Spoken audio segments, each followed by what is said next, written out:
లడ్డు డిన్నర్కి ఎక్కడికైనా పోయి తినొద్దామా? డిన్నర్కి సరే వెళ్దాం. మీరు సండే కదా, ఎలాగో నేను కూడా అదే అనుకున్నా, బయటకు తీసుకెళ్ళమందమ్మా.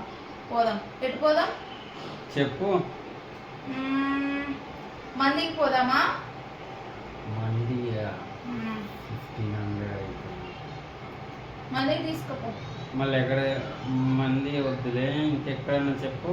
మందికి తీసుకోపో. నాకు మంది బిర్యానీ తినిపిస్తుంది. నువ్వు నాకు నచ్చినట్టు తీసుకోపోకుండా నీ ఇష్టమైన మాట్లాడతావు. సరే మందికి వద్దన్నావు కదా, మాల్కి తీసుకెళ్ళి అట్లీస్ట్. ఆడ కేఎఫ్సీ ఉంటుంది, కేఎఫ్సీలో పోయి చికెన్ తింటా. అదైనా ఓకే నాకు. మంది ఈ రెండిట్లో ఏదైనా నాకు ఓకే. వద్దులే కానీ టైం లేదు. మీ ఇంటికి పోయి చాలా రోజులు అవుతుంది కదా, మీ ఇంటికి పోదామా? మా ఇంటికా?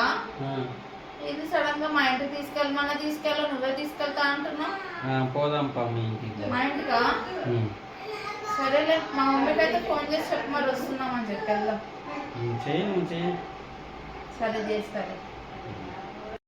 50 రూపీస్ బనానా తీసుకొస్తే సెట్. చంపేద్దారా, వీళ్ళంతా మారరా.